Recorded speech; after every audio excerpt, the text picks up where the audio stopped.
Hello friends, आज हम लोग भिन्नों को आरोही व अवरोही क्रम में लिखना सीखेंगे। भिन्नों को आरोही व अवरोही क्रम में कैसे लिखते हैं, ठीक है।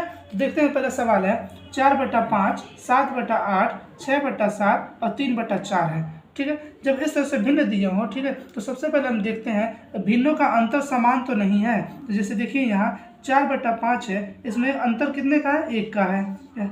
इसमें भी देखिए 7/8, ठीक है, इसमें भी अंतर 1 का है। 6/7 है, इसमें भी अंतर 1 का है। 3/4, इसमें भी अंतर 1 का है। जब अंतर समान हो ना, तो हम अंश को देखते हैं।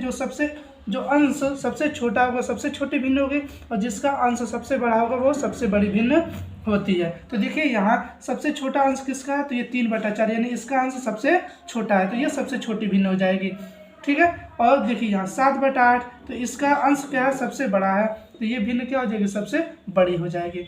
तो हमें आरोही क्रम में सजाना है। किस क्रम में? आरोही क्रम में, ठीक है ना। किस क्रम में? आरोही क्रम।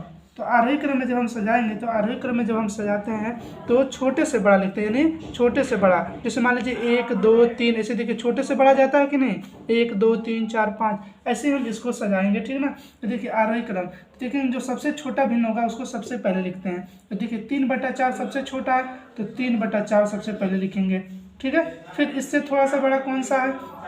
तो ये है 4/5, तो ये 4/5 हो जाएगा। फिर इससे थोड़ा सा बड़ा कौन सा है? तो 6/7 है, तो 6/7 हो जाएगा। फिर इससे थोड़ा सा बड़ा कौन सा है? 7/8 है, तो ये 7/8 हो जाएगा। ऐसे हम अरेंज कर लेते हैं, ठीक है फ्रेंड्स।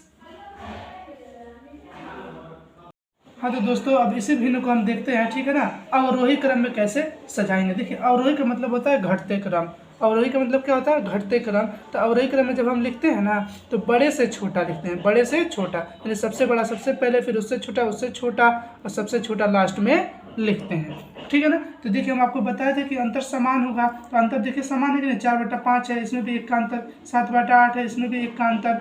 6/7 है, इसमें भी 1 का अंतर है। 3/4, इसमें भी 1 का अंतर है। तो जब अंतर समान हो ना, तो हम अंश को देखते हैं कि जो अंश सबसे छोटा होगा वो सबसे छोटी भिन्न, और जिसका अंश सबसे बड़ा होगा वो सबसे बड़ी भिन्न होगा। तो हमें अवरोही क्रम में लगाना है, तो हम अंश को देखकर क्या करेंगे? अवरोही क्रम में सजाएंगे। हर को हमें नहीं देखना है, अंश को देखना है, ठीक है। तो अवरोही क्रम यानी बड़े से छोटा ना, तो देखेंगे सबसे बड़ा भिन्न कौन सा है, तो जिसका सबसे बड़ा अंश वो सबसे बड़ी भिन्न। देखिए 7/8, यानी इसका अंश सबसे बड़ा है, तो ये सबसे बड़ी भिन्न हो जाएगी। तो 7/8 लिखेंगे पहले, ठीक है ना।